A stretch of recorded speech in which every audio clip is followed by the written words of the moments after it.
Kembali di Breaking News Kompas TV, masih akan menyimak kita bersama sidang perintangan penyidikan kasus pembunuhan berencana Brigadir Yosua yang saat ini sedang berlangsung di Pengadilan Negeri Jakarta Selatan. Menyidangkan dua terdakwa, yakni Hendra Kurniawan dan juga Agus Nurpatria. Keduanya adalah bawahan dari mantan Kadif Propam Polri Verdi Sambo yang saat ini sedang bersaksi di pengadilan adalah Haryanto. Haryanto ini adalah pegawai harian lepas yang bekerja di Divisi Propam Polri pada saat terjadinya pembunuhan Brigadir Yosua.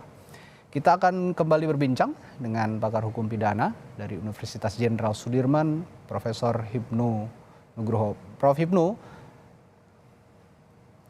ya Prof. Hipnu, ini saat ini yang ingin saya tanyakan di luar konteks pidana, ada dua anggota kepolisian yang juga menjadi terdakwa kasus perintangan penyidikan ini belum menjalani sidang etik, dan bahkan Hendra Kurniawan sendiri baru menjalani sidang etik beberapa waktu yang lalu. Memang ini tidak ada konteks kaitannya dengan pidana, namun Anda membacanya apa yang terjadi?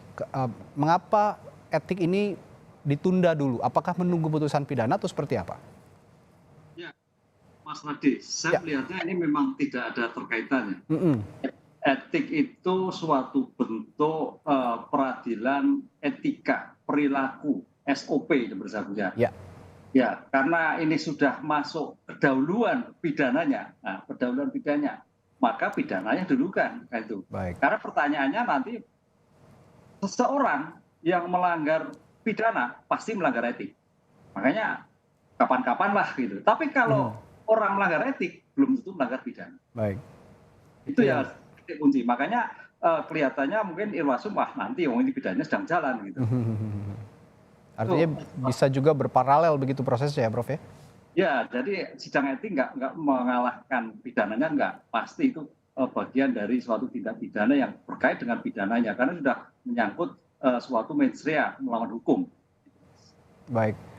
Dan yang saat ini sedang diperiksa, Prof, adalah salah satu pegawai harian lepas yang bekerja di Divisi Propam Polri. Saat ini memang persidangan tidak memperkenankan suara dari ruang sidang untuk diperdengarkan kepada publik, terutama melalui media massa dan media elektronik. Namun yang bisa Anda baca dari pemeriksaan pegawai harian lepas, apa yang ingin digali dari jaksa penuntut umum maupun juga majelis hakim terkait saksi yang sedang digali keterangannya ini? Ya. Kita tidak tahu apakah saksi ini merupakan saksi primer. Saksi primer itu adalah saksi yang melihat, mendengar sendiri dalam suatu perbuatan. Ataukah saksi ini saksi sekunder. Artinya memang tidak melihat sendiri, tapi dalam lingkup suatu peristiwa yang terjadi. Nah, itu loh.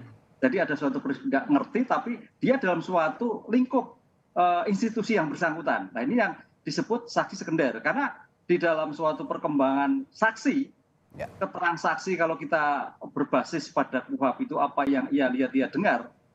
Perkembangan dalam putusan Mahkamah Konstitusi tahun 2010, saksi itu tidak harus apa yang lihat dengar. Dan itu loh. Dia lihat sendiri, mendengar dari orang lain, itu sudah bisa menjadikan nilai apabila keterangan tersebut ternyata sesuai dengan peristiwa yang dilakukan. Oh, jadi mendengar dari orang lain pun bisa dijadikan kesaksian gitu ya, Prof ya? Ya, sepanjang ternyata apa yang didengar itu adalah peristiwanya ada di Duren 3 itu. Hari itu loh. Dia kan ada tadi kalau nggak salah di pegawai di Propam. Nah, mungkin ada di sana. Baik, Prof. Iya, atau keterangan itu. Ini perkembangan dari saksi di Indonesia dengan putusan Mahkamah Konstitusi tahun 2010. Ya.